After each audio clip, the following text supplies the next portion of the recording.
I'm dating you because I like you. That's not true. They are finessing you and they are going to chop you, clean out, and run away. Relationship making friends here in Belgium is not so easy. In today's video, I'll be talking about living in Belgium as an international student, the reality of living here alone in Europe, and everything in between. Hi guys, welcome and welcome back. If you're new here, my name is Bola Harrison. Kindly stay, keep watching, enjoy, and please guys, don't forget to hit the like button, and also please don't forget to subscribe and turn on the notification so whenever I upload a video, you will be the first to know. A lot of questions I get almost of the time is, how do you survive? How is life abroad? How is life in Belgium? How is life as a student? How are you coping living alone? Are there jobs? What kind of jobs do you have there? Are people racist towards you? Have you faced any kind of discrimination?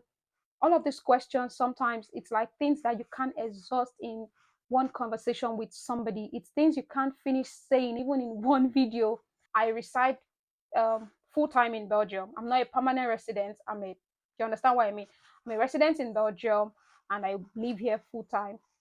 And my experience here so far about studying, I've said it in one of my videos before, the academic system in Belgium was or is totally different from what I was used to back home in Nigeria, what I was used to as an African person. Coming here, in terms of technology, in terms of quality of teaching, in terms of quality of education, it was better off, and it was challenging at the same time because Belgium is one of the European countries with some of the most reputable and world-renowned universities. So you talk about schools like Ghent University, you talk about schools like Free University of Brussels, talk about schools like KU Leuven, you talk about UCLA. Those are some of the reputable universities in Belgium, in Europe, and in the world that, they are top-ranking universities and they are known for their academic integrity and excellence.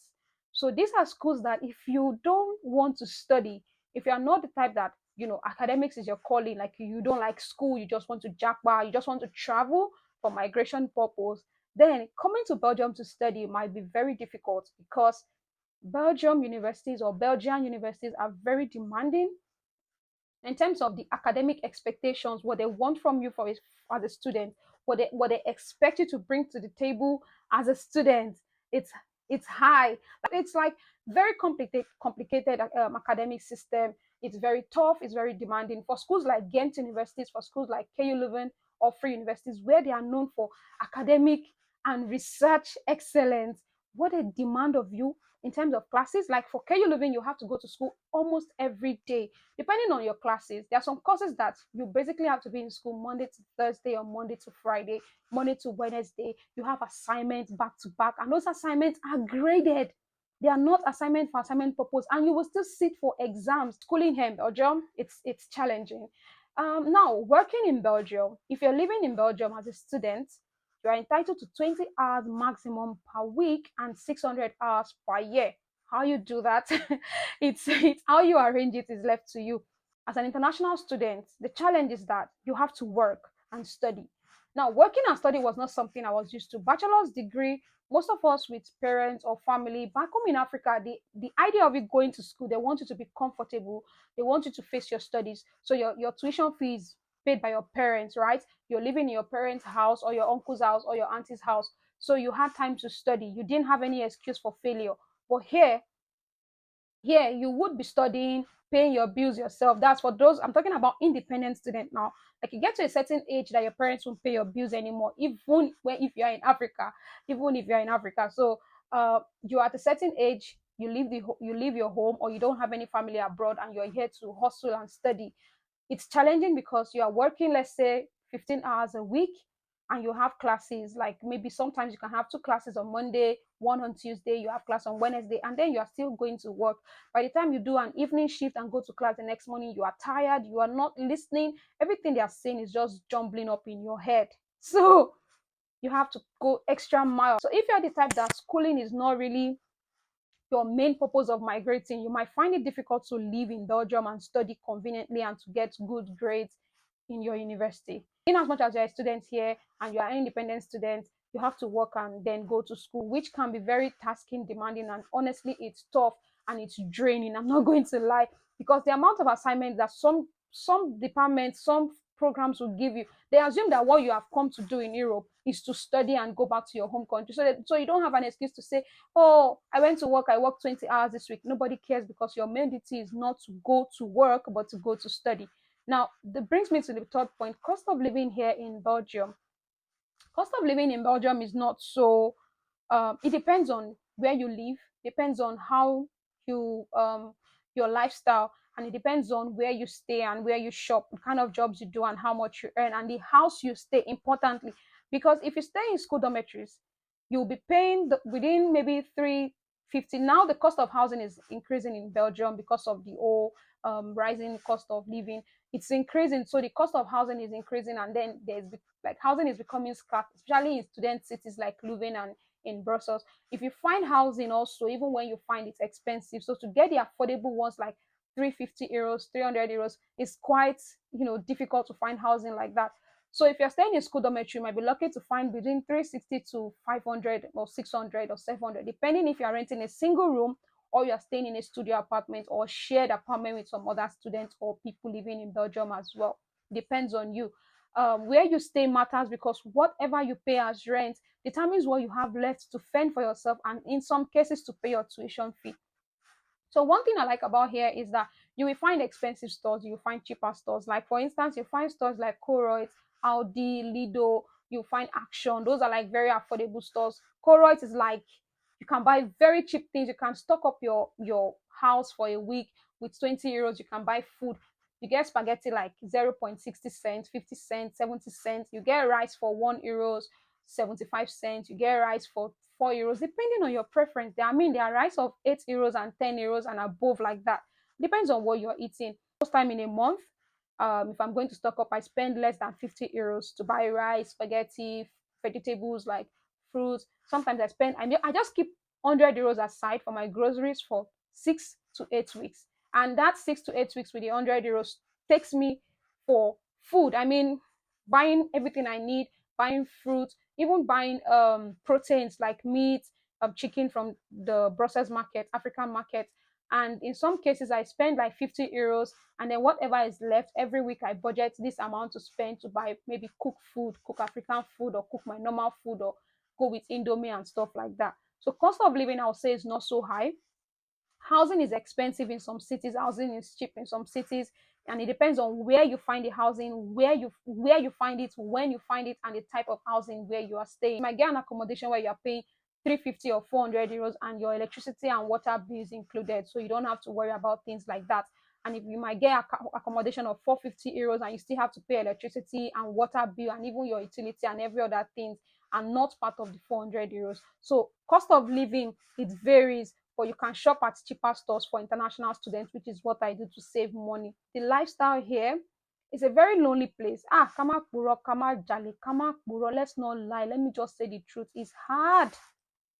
It's hard. You have to take care of yourself. Like, it's not like you're back home, you come back, your mom has prepared food, your sister's there's food on the table, or your wife has cooked. It's very difficult. And sometimes it can drain you to the point that you'll be mentally tired. Like I remember when I started housekeeping job, I was always angry and tired and overwhelmed, and I felt like, I don't know the expression I'm going to use. Like, you're just angry, you're just tired, and then there's some days you still remember that you're coming home to cook, and then some days I just sleep. I don't want to eat anything because I don't want to have to cook.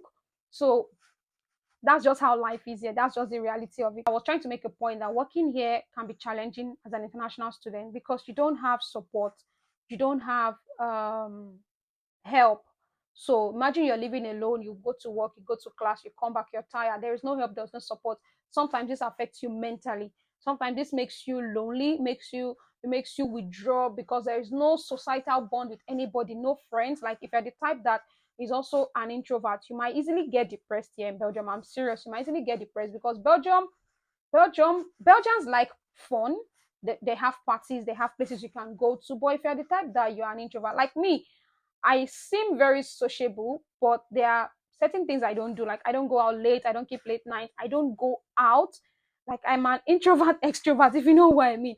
So sometimes if like that can affect you, because I'm the type that I'm used to staying indoors with my family. We just we play. I play board games. I play any kind of games with my siblings or watch movies and then go to the mall to see a movie, just hang out with the friends once in a while. But like there are certain things I don't do. I can count how many times I've hung out with people. Sometimes because people are not available, sometimes because everybody's schedule is different, and sometimes because you yourself don't feel like. Now, this brings me to the lack of support. This lack of support, if you don't find something to latch onto, I mean, community wise can be a church, it can be a community of friends, it can be your group of friends, it can be people you align with in interest. It would lead you to isolate yourself. You become isolated, and then at the end of the day, you begin to become so depressed. The reason why living here alone has not really pushed me to that cliff is because I still talk with my friends back home. I didn't push my people away. Like some of you come abroad and you just delete your old WhatsApp, you delete your friends' contacts, you go away from you exit yourself from groups, from church groups, from school groups, and you just begin to think that life here will become rosy. If you have friends or families abroad where you're going to, good for you. But if you're living alone or if you're coming to live alone and you're doing all of that, I'm sorry to say, but you will be so depressed fast. You will be do you understand what I'm going to say? So the support I had from my family, my partner, my loved ones, it was really helpful. And the community of friends I had back home, it was in fact I have friends back home. You think that I have friends here. Now another thing I'm going to talk about here is paying your bills. Like my rent, I think you get between the first to the fifth day of the month, and some give you between first to 10, because sometimes salaries are paid between the first to the seventh or 10th day of the next month. Some pay you weekly. There are some jobs that is weekly. There are some jobs that is monthly, but they will give you like a salary advance. So your bills, it depends on your contract with your landlord. You pay your bills, your rent in by so and so time. Do you get? That's when you pay your bills and all of that. That it goes like that. Then paying those bills, like I said, your internet bills, your electricity bills, your water bill, you get a letter. Everything in Belgium, they like paperwork, they like documentation. So you get a letter if you have to pay hospital bill. Maybe you go to see a clinic, a general practitioner, a GP. You come back home and they did not, you did were not billed there, or you had an extra service. Trust me, you get a letter. If your bank does something, they need to deduct money, or they've deducted it, you get a letter. If the government thinks you need to pay one money, you will get a letter. They like paperwork here in Belgium, so you always get a letter for anything you are paying for, you're expected to pay for, and then you can issue direct debit. You Belgians like papers. I just know that whatever it is you're doing, newsletter, letter for notice, whatever you're paying, you get a letter for it and then you pay. So you pay your bills. And sometimes if you don't pay that bill within a specific period of time, you will get a fine, which can be like, okay, there was one time I got a bill for insurance of 58 euros. And the fine was about 250 euros if you don't pay between the... So you see, when I'm paying like times five of the money I'm supposed to pay. So you get bills, you get notices for your bills and when you're supposed to pay them, and you can't default on them. Like you can't default on them because here everything is prime and proper. Relationship and making friends, social life, relationship making friends here in Belgium is not so easy. Here abroad in Europe is not so easy. When I was in Czech Republic, it was easy for me to not feel so lonely because there were African students on Erasmus, and it was all nice, and I didn't have to work because I was doing my research and all of that. It was really nice. But here in Belgium or even in Europe, where you don't have that time, you basically don't have time to bond. You have to study, you have to work. If you're working, if you're the type that even wants to work more so you can earn more money and you have responsibility back home or you're paying black tax, just know that you will not have time for socializing with people. You will barely have time. When they were playing my graduation recording, I realized that I was not in a lot of pictures or events, hangout or stuff. Number one, some of my classmates were younger than I was. I didn't, and number two, I didn't align with some of them or relate to some of them on some certain levels. Number three, I didn't have time for socials because I wanted to work and pay my bills because nobody would pay my bills for me. So things like that, makes you lack that social life and you don't have time for relationship. Now, dating, I mean, relationship like intimate relationship, it can also be difficult because sometimes people here don't want the same thing that you want, and the mentality of people here is not the same. So we have cultural difference in our perspective and our expectations out of a relationship. You might be someone might tell you, don't expect me to call you every day as your partner. Maybe if you're dating a white person, you will hear that a lot. You will hear things like, we don't have to hang out all the time, or you're going on date and your partner, the person you're going with, is asking you to pay for the date, or like those kind of things. Even don't want to, it will make you not want to go out or to like relate with people. When you're hearing we split the bill 60/40 or 50/50, you asked me out on a date. I sprayed my perfume. I'm wearing my makeup. I'm wearing my hair. I think that's enough for bills for me to pay already. I can't be paying for the food again. No jokes. So the cultural expectations from a relationship, from a partnership that they have here, even those that have been here for a long while that are Africans, even those that were born here as Africans, and those that are white, it's totally different from what you have as an African person, as a young black girl coming from Nigeria, coming from Ghana, coming from home, and then coming to Belgium. It's totally different. And Belgians, they have this free mindset that some of them are just very free in the sense that relationship wise, they don't push. They give you your boundary, they give you your space. And sometimes you as an African person, you as an African black girl coming abroad, coming to Europe, and if you're single and you're intending to date, you don't want space because you get to a point you just want that level of intimacy and closeness with somebody, and the person is not giving you that. And then the African men you meet here, don't even get me started on them. The African men you meet here assume that it's papers you're coming to look for. So they start telling you, I have paper. Like, what am I going to do with your papers?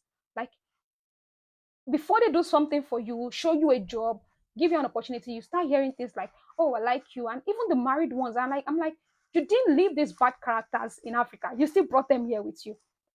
So black people sometimes in Africa, in Belgium, they ick me the wrong way because some of the things they say, the things they expect from you, they assume because you're a student, you're living alone, and you're a girl particularly, they look at you like you're vulnerable, and all they want to do is pray, pray, pray. Nobody wants to help you genuinely. They all want something in return, and sometimes it could be like, "Oh, I'm not dating you because I want to help you or because I have a paper to help you. I'm dating you because I like you." That's not true. They are finessing you, and they are going to chop you clean out and run away. I'm not even going to go into that for now.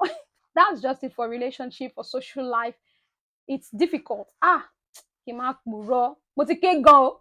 Let me not say that in English. Like, it's hard. It's lonely. Here can be depressing. But one thing that has kept me going is knowing that there is light at the end of the tunnel. There are days that I just switch off social media. I don't want to say anything to anybody. I don't even want to talk to my family because I may break down and I don't want my mom or my siblings to think that I'm not fine or I'm not doing well. But when I'm not fine, I open up to people. I open up to my family. I open up to my loved ones. I open up to those that are close to me. And I tell them that I'm not fine. And maybe I need space, or maybe I need them to put in more effort in calling me, talking to me, and being there for me. That's one thing that I've been doing. I don't isolate myself. I didn't exit any group. In fact, because if I have data here, there's unlimited data. So if you go on Instagram, you go on your WhatsApp group, you chat with people, you argue with people, you laugh, you see memes. If you isolate yourself, you will just die. Making friends in your adulthood is very hard. So imagine coming here knowing nobody and trying to make friends. It's killing. It's killing. Now, for racism and discrimination, the language barrier makes you unfit for certain jobs. Like, some restaurants will not hire you as a server because of the language. I won't really say it's a kind of discrimination because you can learn a language, but sometimes your language hinders you for some things. It depends on if they are employing other people who cannot speak that language and they don't employ, then there's a kind of discrimination, be it by color, sex, religion, or something. But in most cases, it's just common fact that there's some jobs you can't do because of the language. Racism, I've not really experienced it. Like I said, I don't really even go out aside from working, studying, and few places when I travel.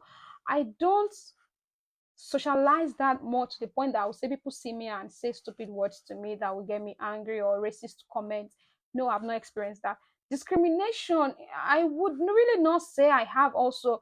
One time someone talked down to me in whatever language. I wouldn't say he insulted me because I don't know what he said. I also said my own back in my own language, and it also does not know what I said. So I don't go around looking for racist behaviors towards me or done to other people. I don't go around dwelling on that. I'm just here living my life as I can.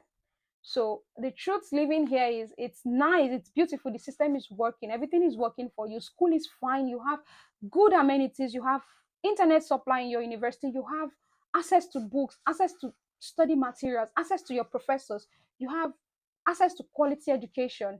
But then in Belgium, life is not all rosy. So sometimes when I talk, Sometimes when people ask me how life is, this is how life is. It's hard.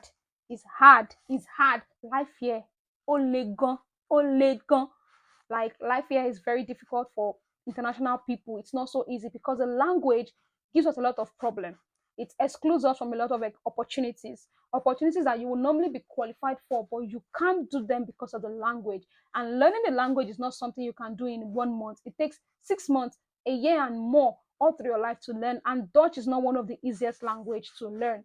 Now, if you're living in Brussels, you can learn French, but learning another language at a certain age also comes with its own disadvantage. You just want to come here and live your life. You don't even have time to attend Dutch classes because you're studying and working. Where's the remaining time? So all of this is just the harsh reality of living here. Time management, you have to learn to manage your time. You have to learn to balance school work and every other social activities and expectations. You have to learn to be tough, to be strong. You have to learn to live alone. If you know you can't make friends, then you have to make up your mind mentally and physically to be alone. And if you're the type that you're in a long distance relationship, you have to tell your partner to be there for you more. If you're the type that your family is not here with you, you have to tell them or tell someone you're close to check up on you more. Because here, even if you die in your room, nobody would know. Nobody cares. Unless maybe you have a very close relationship with people in church or in your circles. People might not really even know. So that's everything about the reality of living here in Belgium. I'm just going to say that's everything for now. I don't know what else to add, but that's just it. I get emotional whenever I talk about it because I'm living here alone. I know the challenges I face. I know the truth about what I go through on a daily basis and what I go through here as a student or as a girl living alone. So thank you for watching. See you in my next video. Enjoy the rest of your day. Bye-bye.